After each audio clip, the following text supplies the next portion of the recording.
Everyone, मैं हूं Natasha Jindal Shri astro vastu से। मैं एक यूट्यूबर हूं, हीलर एंड अ ब्लॉगर। आज हम लोग बात करेंगे कि पूजा के समय कलश क्यों रखा जाता है और इसका क्या महत्व है।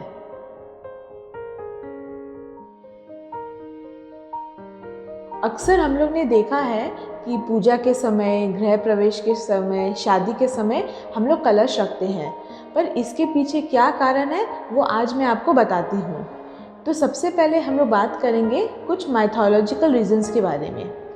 जो पहला माइथोलॉजिकल रीज़न है वो ये है कि जब समुद्र मंथन हुआ था देवों और असुरों के बीच में, तब लक्ष्मी जी अमृत का कलश लेकर बाहर आई थी। तभी से कलश का बहुत महत्व बढ़ गया है और इसे बहुत शुभ माना जाता है। कहते हैं कि कलश में सारी देवी देवताओं का वास होता है, इसलिए इसे पूजा में भी रखा जाता है। दूसरा माइथोलॉजिकल रीज़न ये है कि जब पहले ऋषि मुनि लोग होते थे, वो लोग जो टेम्पल होते थे या मंदिर होता था, उसके टिप में जो तांबा का कलश होता है यानी कि कॉपर, जैसा कि हम सब जानते हैं कि copper is a best conductor of electricity. तो वो लोग जो तांबे का कलश होता था उसे वो लोग मंदिर के टिप में रखते थे।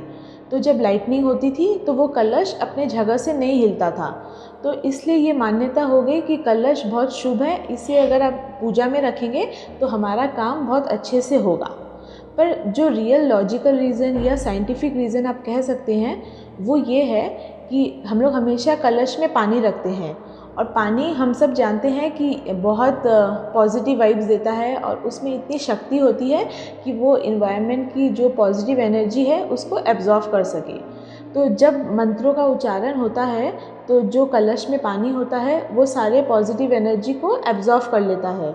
इसलिए हम सब ने देखा है कि पूजा के बाद जो पंडित जी होते हैं वो कलश के जल को हमारे ऊपर छिड़कते हैं और हमारे घर पे छिड़कते हैं, ताकि जो इन्वायरमेंट है उसकी जो पॉजिटिविटी है वो हमारे अंदर भी आ जाए। फिर कुछ ऐसे भी कहा जाता है कि अगर आप रात को कलश में पानी भर के रखें और 8 घंटे के बाद उसे पिए तो उससे हमारे शरीर को भी बहुत फ़ायदा होता है और ये हमारे जो कुछ रोग होते हैं शरीर के उससे भी दूर करता है।